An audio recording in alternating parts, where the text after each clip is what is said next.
যাত্রীদের সাথে এই মুহূর্তে বাস কন্ট্রাক্টর হেল্পার তাদের সাথেও একটু তারা বাকবিতণ্ডায় জড়িয়েছেন। আমার লাইফ আমার বয়সে এরকম দেখি নাই মামা। যারা করতেছে দেশে সরকার যাওয়ার পরেতে রিস্কা আলাদা আন্দোলন করে, ব্যানালা আন্দোলন করে, শ্রমিক আন্দোলন করে। আমরা মোটরলাইনের ডিপার্টমেন্ট একদিন দেখছেন আন্দোলন করতে, কোনোদিন দেখছেন ওর বন্ধ করতে? আমরা মামা পারি, করি না তো মামা। এটা ঠিক না মামা। রোড আটকে রেখে আর তারা অপরাধ করবো। আমার গাড়ির ভিতরে 40 জন প্যাসেঞ্জার আছে, 40 রকম টাকা কাম কাজ আছে। কজন যাবো হসপিটালে, তাকেও স্লিপ পাইবো? দেরি করে গেলে ডাক্তার পাইবো না মামা।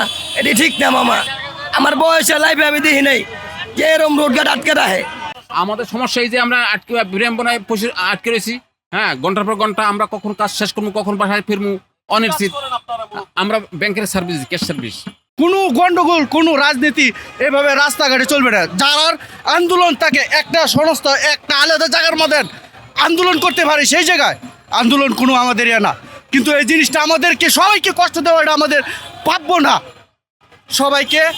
সবাইকে হাত জোড়ছি, সবাই রাজনীতি করেন, আমরা একটা রাজনীতি না, আমরা অনেক কষ্ট করে আমরা রাস্তার মাঝে চলতে পারি। ক্লাবের সামনের যে রাস্তাটি রয়েছে সম্পূর্ণ রাস্তাটি তারা অবরোধ করে দিয়েছে। আমরা দেখেছি পুলিশের প্রশাসন তারাও কিন্তু কঠোর অবস্থান এখানে অবস্থান নিয়েছে। হয়তো বা কিছুক্ষণ, যদিও আমরা ইতিপূর্বে দেখেছিলাম যে যমুনার সামনে থেকে তাদের 11 জনকে গ্রেফতার করা হয়েছিল, কিন্তু পরবর্তীতে তাদেরকে আবার ছেড়ে দেওয়া হয়েছে।